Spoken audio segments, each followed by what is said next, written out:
This semester, and especially in the last few weeks, we've been studying a lot of different social problems. It's easy to get a bit overwhelmed and think there might be nothing we can do about it all. But one universal truth about societies is that they aren't static. As the old saying goes, the only constant is change. So in our last class together, we're going to talk about how those changes occur and think some about how we might go about being involved in such changes. To set the stage for that, I'm going to use today's video to set up some of the theory and key concepts related to social change to allow more space for some interactive elements in class. If you think back to the start of the semester, one of the first definitions I gave you was that of social structures. When I introduced this concept, I said there were two key hallmarks. Social structures are not reducible to individuals, and they are durable enough to withstand the whims of individuals who might seek to change them. But that doesn't mean they don't change. It just typically takes more than a single person to pull off such a change. We call such efforts collective action. Collective action is an action that takes place in groups. This action is undertaken with a particular goal or objective in mind, often, though not always, something that is to the benefit of those taking action. As a simple example of this, we might think of the Me Too phenomenon. Through the utilization of this shared phrase, many individuals are sharing personal stories in an effort to shift cultural awareness around sexual harassment and assault.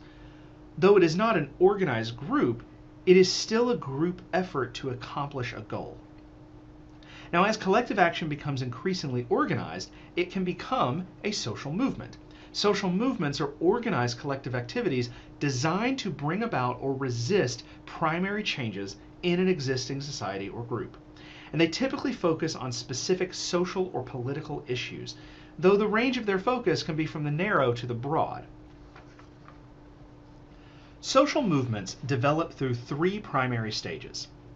First, they must emerge. This is when a social problem is first identified and framed in a way to draw attention to the issue.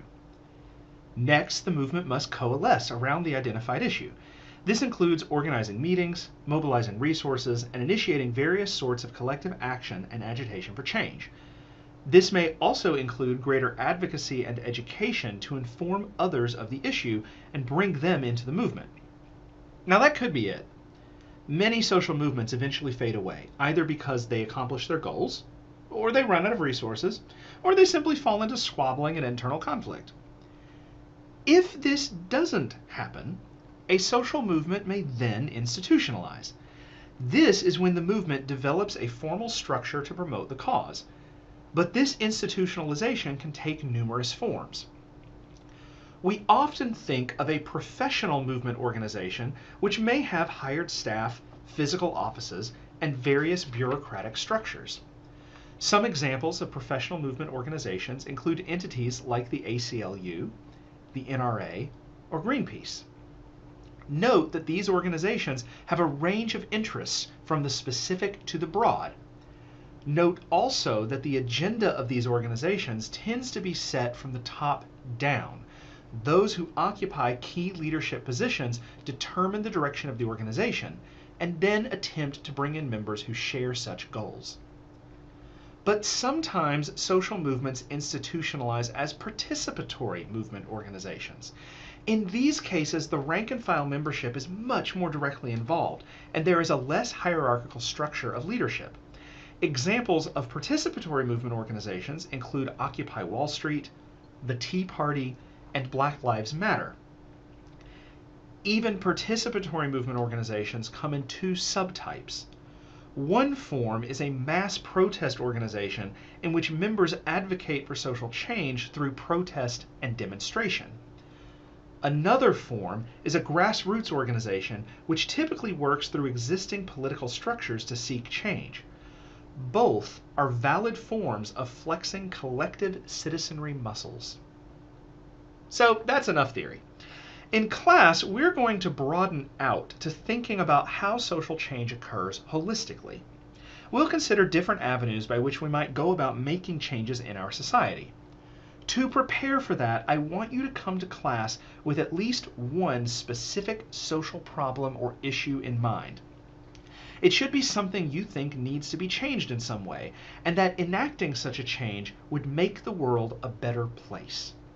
And it can be something very big or very small, but regardless, the more specific you are, the more likely we'll be able to identify specific avenues of intervention. Note, I am not asking you to propose the solution. I'm asking you to identify the problem. When we start class, one of my first Socratic questions will be, what social problem or issue would you like us to focus on in thinking about how we make social change? I'll give you an example to help you see what I mean, and this example will now also be off limits for what you bring with you. In the last few years, we've seen several high-profile incidences of gun violence. So if your answer to this question were preventing gun violence, that would be a good one. But if your answer to the question were putting restrictions on guns so we can lower gun violence, or allowing teachers and school administrators to carry weapons so we can lower the impact of gun violence, both of those answers would be invalid for the question asked. While an increase in gun restrictions and an increase in gun usage might both be solutions we could debate regarding their impact on gun violence in this country, those sorts of elements should be saved for the class discussion to follow, assuming we selected gun violence as our topic of consideration. But of course, gun violence is now not an option, so we won't be debating that in class, and that's probably a good thing for the moment. So, think of a social problem or issue that you would like to address, whether we've talked about it in class or not, and we will pick up there in our last session together.